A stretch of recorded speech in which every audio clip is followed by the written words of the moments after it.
بسم اللہ الرحمن الرحیم۔ سوشل میڈیا پر ایک کلپ آج کل گردش کر رہا ہے، وائرل ہو چکا ہے وہ کلپ، جس میں ایک خبرناک شو کے نام سے ایک شو کرتے ہوئے آفتاب اقبال کے نام سے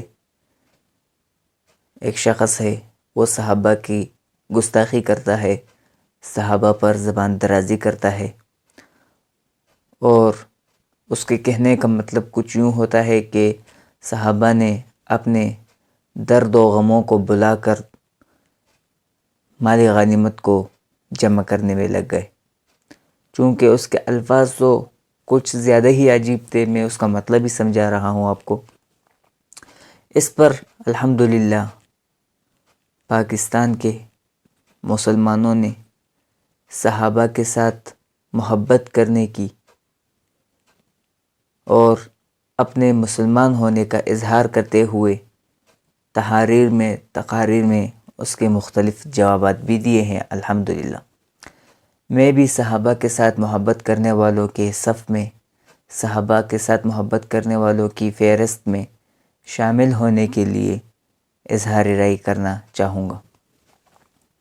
اس نے صحابہ کی گستاخی دو وجوہات کی بنا پر کی ہوگی، یا تو کم علمی، کم فہمی، جہالت، کم ادراکی، کم شعوری کی بنا پر اس نے ایسا کچھ کہا ہوگا، یا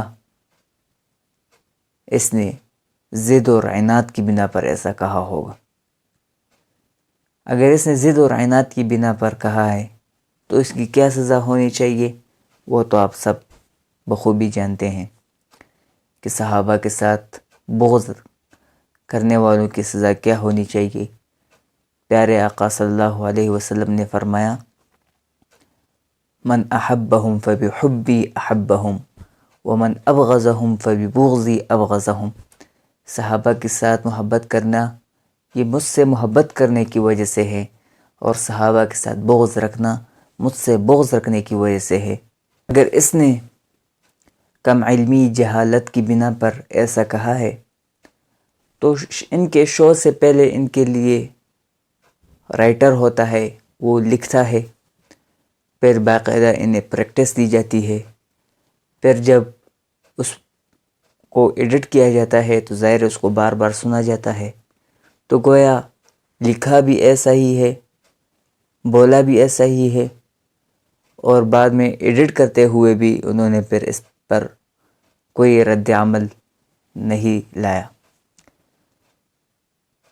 اب میں پوچھنا چاہوں گا حکومت سے، مقتدر اداروں سے، ان کے سربراہاں سے، کہ کیا آپ کو ایسے لوگ نہیں ملے کہ جو بولتے ہوئے، لکھتے ہوئے، ایڈٹ کرتے ہوئے سوچے سمجھے، ذہن سے کام لے، کہ آپ نے ایسے جاہل لوگوں کو بٹھا دیا اور ان کو آپ نے شو کرنے کے لیے ان کو منتخب کر لیا ہے۔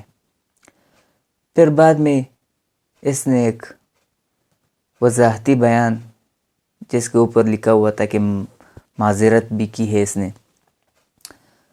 کچھ لوگ جو اس کے اس بات سے متفق تھے، صحابہ کی گستاخی کرنے سے متفق تھے، وہ بھی یہ کہہ رہے ہیں کہ جب اللہ معاف کر لیتا ہے تو ہم لوگوں کو بھی معاف کر لینا چاہیے۔ ہمارا کیا کام بنتا ہے کہ ہم اس پر باتیں کریں، اس پر کمنٹ کریں، اس پر تبصرے کریں۔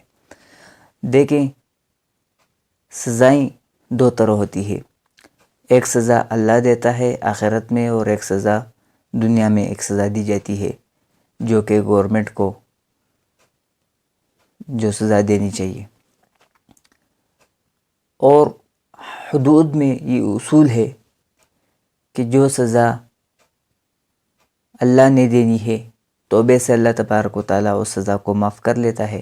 بہت سارے حدود ایسے ہوتے ہیں کہ معافی کے بعد بھی، توبہ کرنے کے بعد بھی انہیں معاف نہیں کیا جا سکتا کسی مصلحت کی بنا پر، اور یہاں پر بھی وہ مصلحت ہے۔ وہ مصلحت یہ ہے، اگر اس کو معاف کر لیا جائے، آج اس نے گستاخی کی، دوسرا گستاخی کرے گا، پرسوں تیسرا کرے گا، چوتھا کرے گا، پنجواں کرے گا، گستاخی کرے گا، معافی مانگے گا، اور پھر اس کو معاف کر دیا جائے گا۔ اسی طرح نظام چلتا رہے گا، صحابہ کی گستاخی اسی طرح ہوتی رہے گی۔ لہٰذا صحابہ کی گستاخی سے لوگوں کو بچانے کے لیے اس کو ایسی سزا دے دینی چاہیے کہ جو آئندہ کوئی بھی صحابہ کی گستاخی نہ کرے، تحاریر میں، تقاریر میں، بولنے میں کوئی بھی صحابہ کے خلاف کوئی زبان درازی نہ کرے۔